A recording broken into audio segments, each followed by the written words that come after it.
The first one I noticed was from October 14th.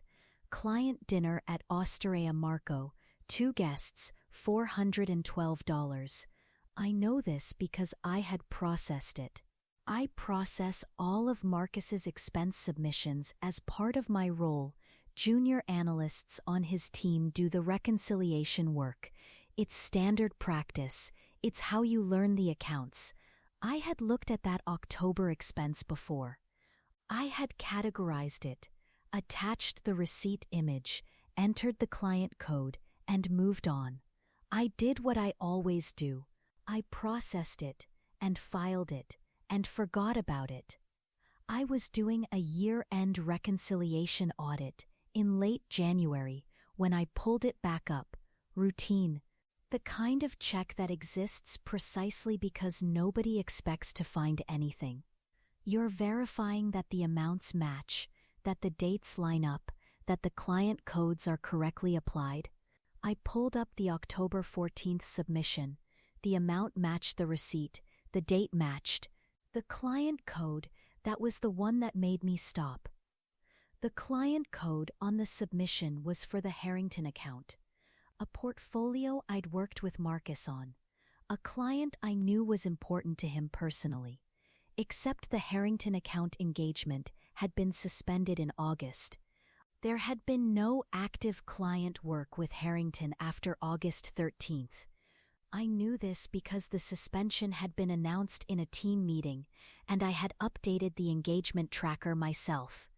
The October 14th dinner had no active Harrington engagement to be charged against. I closed the file. I sat at my desk and looked at my screen for a moment. Then I opened my inbox and found a meeting invitation from Marcus for the following Tuesday, a one-on-one, which he did with all of us on a rotating schedule. Routine. I accepted the invitation and went back to the reconciliation. I want to explain what it feels like to be the person who processes someone else's expense reports, because the dynamic is stranger than it sounds. You are technically performing an administrative function. You are matching numbers against receipts, applying codes, flagging anomalies, what you are not supposed to do, what the professional and social architecture of the role actively discourages is form opinions about what you see. The expenses belong to someone with significantly more authority than you. The approval process above you exists precisely to catch problems. Your job is to process, not to judge. This is the professional logic I had internalized so completely that I went back to that October submission 3 times over the following week before I would let myself use the word fraud. I found 7 more. Not all of them were as clear as the October 14th Harrington dinner. A few were subtler. A client code that appeared accurate on the surface, but corresponded to a project that had been billed at a different phase than the expense date would suggest. One was a receipt from a restaurant that, when I looked it up, was open for dinner service, but not for lunch, and the submission was coded as a working lunch on a date, when the time-stamped receipt indicated a dinner charge. You do not catch these things unless you are very specific about dates. I am specific about dates. It is, professionally speaking, the skill that made Marcus notice me 2 years ago and put me on his reconciliation work. I had been good at my job in the way that becomes its own trap. The timestamp anomaly was the one that stopped me cold. Expense submission number 7 in my informal count. A business development dinner, coded to a prospective client, legitimate client code, active engagement at the time, date within the active window. On its own, it passes every standard check. The anomaly is in the metadata. The expense submission was date-stamped by the system on November 19th. The receipt image attached to the submission showed a restaurant receipt issued on November 20th. The submission was filed before the receipt existed. This is the kind of error that happens when someone is backdating submissions. When the form was filled in on one date but the actual dinner occurred on a different date. There are innocuous explanations, a time zone mismatch, a system clock error, a genuine administrative mistake. There are also non-innocuous explanations. I knew the difference. I had been looking at these submissions for 2 years. I am 29 years old, and I have been at this firm for 2 years, and I had Marcus's reference on every performance review that made me worth anything professionally. That is not a small thing. A reference from your direct supervisor at an investment management firm is not just a resume line. It is the architecture of your early career. It is the thing that gets you the next interview.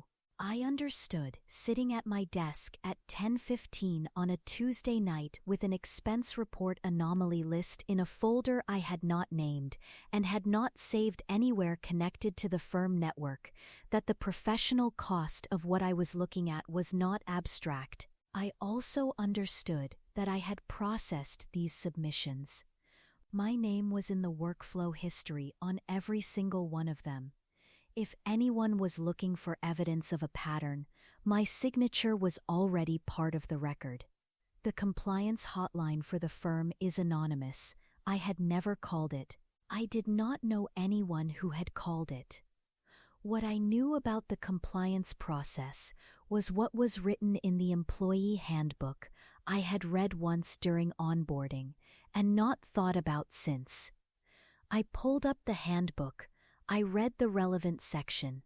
The language about confidentiality was standard. The language about whistleblower protection was also standard. Standard language and actual practice are two different things, and I was sitting in an office building at 10:15 at night, aware that I worked directly for the person about whose conduct I was considering making a formal report, and that the head of HR had attended the same university as Marcus and had been photographed with him at a firm alumni event that I had seen in the firm's internal newsletter 6 months ago. I closed the spreadsheet. I reopened it. I looked at the timestamped anomaly for a long time. Then I closed my laptop and put on my coat and went home. The folder with the anomaly list is still on my laptop, not the firm network. My laptop. I have not deleted it, and I have not submitted it, and I have not told anyone it exists. I go into the office every morning and I process Marcus's expense reports, and I say good morning, and I attend the Tuesday one-on-ones, and I do my job with the particular discipline of someone who has discovered that doing your job correctly can put you somewhere you had no plan to be. I am still deciding. I know what I found. I know what the timestamp means. What I do not know yet is whether the version of myself that reports it and the version of myself that doesn't are actually as different as I need them to be. At what point does knowing something become the same thing as choosing it? And when you're the only person who knows, does that make it your responsibility or just your problem?